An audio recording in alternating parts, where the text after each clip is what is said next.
എന്താ ഇത്ര തിരക്കെന്നല്ലേ? ഇന്ന് ഞങ്ങളുടെ ഫ്രഷേഴ്സ് ഡേ ആണേ. ഓരോ കോളേജ് ജീവിതത്തിലും ഓർത്ത് വെക്കാൻ പറ്റുന്ന ഒരു ചിൽ മൂമെന്റ്സിൽ ഒന്നാണ് ഫ്രഷേഴ്സ് ഡേ. അപ്പൊ ഞങ്ങൾ ഫ്രണ്ട്സ് എല്ലാം കൂടെ അങ്ങോട്ട് പോയി നോക്കി എന്തൊക്കെയാണ് അവർ ഒരുക്കുന്നതെന്ന് കാണാൻ വേണ്ടിയിട്ട്. അപ്പൊ എല്ലാരും തകർത്ത് പിടിച്ച് നല്ല പണിയിലായിരുന്നു എല്ലാരും. ഇവനും ഈ അറേഞ്ച്മെന്റ്സിന്റെ ഒക്കെ മെയിൻ ആയിരുന്നു കേട്ടോ. ഞാൻ നോക്കിയപ്പോ കുറെ നേരം കൊണ്ട് ഇവനൊരു ബലൂണും പിടിച്ചോണ്ട് നിൽക്കുക. പക്ഷെ എനിക്കത് തന്നില്ല.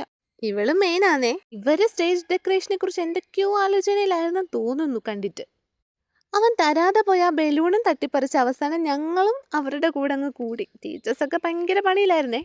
ഇതൊക്കെ കഴിഞ്ഞ് വെളിയിലോട്ട് ഇറങ്ങിയപ്പോൾ ആഹാ നല്ല മഴ. പിന്നെ മഴ കഴിയുന്നിടം വരെ നോക്കി നിന്നിട്ടാണ് ഞങ്ങൾ ക്ലാസ്സിലോട്ട് പോയത്. അങ്ങനെ ക്ലാസ്സിലെത്തിയപ്പോൾ ആങ്കറിങ് ചെയ്യുന്നവരൊക്കെ ഭയങ്കര പണിയിലായിരുന്നേ.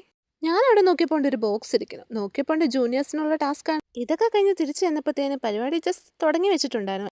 എന്നാലും എല്ലാവരും വരുന്നേ ഉള്ളായിരുന്നു. പിന്നെ ഞങ്ങളുടെ കൊമേഴ്സ് അസോസിയേഷന്റെ ഇനാഗ്രേഷൻ ഒക്കെ ചെയ്തു. മെഗാ ലക്കി ഡ്രോയുടെ റിവീലിംഗ് ചെയ്തായിരുന്നേ. ഇത് കഴിഞ്ഞായിരുന്നു ഫ്രഷേഴ്സ് ഡേ സ്റ്റാർട്ട് ആവുന്നത്. അതിന് വേണ്ടിയുള്ള ഒരു എക്സൈറ്റ്മെന്റിലായിരുന്നു ഞങ്ങള്. അങ്ങനെ ഫ്രഷേഴ്സ് ഡേ സ്റ്റാർട്ടായി. ആദ്യമേ ഫ്രഷേഴ്സിനെ എല്ലാം കൊണ്ട് ഏറ്റവും ഫ്രണ്ടിലിരുന്നു. അങ്ങനെ സൈഡിലോട്ട് നോക്കിയപ്പോൾ കണ്ണാടിയൊക്കെ വെച്ച് നമ്മുടെ ടീംസ് അവിടെ ഇരിപ്പുണ്ട്. അങ്ങനെ ജൂനിയേഴ്സിനുള്ള ഓരോരോ ഗെയിംസ് കൊടുത്തു തുടങ്ങി. ഞങ്ങൾ ഭയങ്കര ത്രില്ലിലായിരുന്നു. ടാസ്കും ഗെയിമൊക്കെ നല്ല വൈബായിരുന്നേ.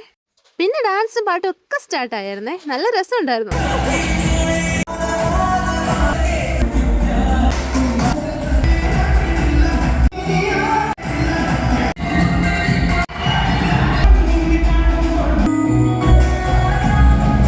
ഡാൻസും പാട്ടും എല്ലാം അങ്ങനെ കഴിഞ്ഞപ്പോൾ സോങ് ഇട്ടിട്ട് എല്ലാവരും കൂടെ തുള്ളാനും കൂടെ തുടങ്ങി. പിന്നെ കുറച്ചു നേരം അവരുടെ വൈബൊക്കെ കണ്ടിരുന്നു.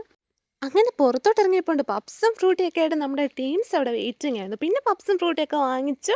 അങ്ങനെ ഞങ്ങൾ കഴിച്ചുകൊണ്ട് നിന്നപ്പോഴാണ് നമ്മുടെ സാറ് സ്റ്റൈലായിട്ട് നിന്ന് ഫ്രൂട്ടി കുടിക്കുന്നത് കണ്ടത്. ഫ്രൂട്ടിയും പപ്സും ഒക്കെ എല്ലാവർക്കും എടുത്തു കൊടുത്ത് ക്ഷീണിച്ച് നിൽക്കുന്ന ചേട്ടന്മാരെ കണ്ടു. എന്താ അല്ലേ. പിന്നെ അവരോട് കുറച്ചു നേരം നിന്ന് സംസാരിച്ചു. ടാറ്റ ബൈ ബൈ ഒക്കെ പറഞ്ഞ് ഞങ്ങൾ പിന്നെ കോളേജിൽ നിന്ന് ഇറങ്ങി. അപ്പോൾ ശരി, ടാറ്റ. ഇത്രയേ ഉള്ളൂ.